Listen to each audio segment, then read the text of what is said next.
తుపాకీ గొట్టం నుంచి వచ్చే బుల్లెట్ కంటే సముద్ర అలల మధ్య ఉండే ఈ సన్నని మార్గం ఇప్పుడు ప్రపంచాన్ని ఎక్కువగా భయపెడుతోంది.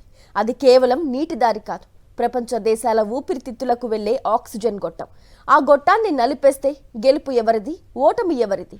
భూమిపై యుద్ధం మొదలైతే సరిహద్దులు మారుతాయి, కానీ ఈ జలసంధిలో యుద్ధం మొదలైతే ప్రపంచ తలరాతే మారుతుంది.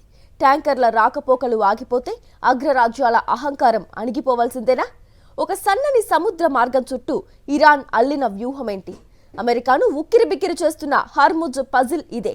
హార్ముజ్ జలసంధి వేదికగా మొదలైన ఈ వాటర్ వార్ అసలు కథేంటి? హార్ముజ్ జలసంధి చుట్టూ తిరుగుతున్న గ్లోబల్ పాలిటిక్స్ పై సాక్షి స్పెషల్ రిపోర్ట్. ఒకవైపు పర్షియన్ గల్ఫ్, మరోవైపు ఓమన్ గల్ఫ్.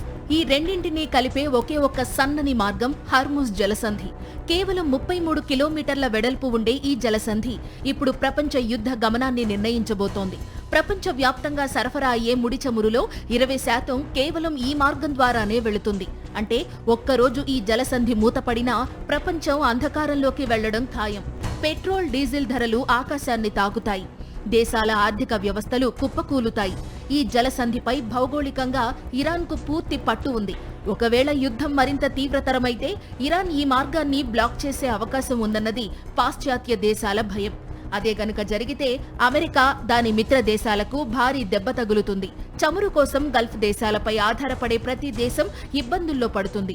అందుకే ఈ జలసంధిని తమ ఆధీనంలో ఉంచుకోవడానికి అగ్రరాజ్యాలు పోటీ పడుతున్నాయి. ఇక్కడ పట్టు సాధించిన వారే ప్రత్యర్థి దేశాల ఆర్థిక మూలాలను దెబ్బతీయగలరు. రక్తం చిందించకుండానే శత్రువును లొంగదీసుకోవాలంటే హార్ముజ్ జలసంధిని గుప్పెట్లో ఉంచుకోవడమే ఏకైక మార్గం. చివరికి మిగిలేది ఒకటే మాట: హార్ముజ్ జలసంధి ఎవరి కంట్రోల్లో ఉంటే ఈ యుద్ధంలో విజయం వారిని వరిస్తుంది.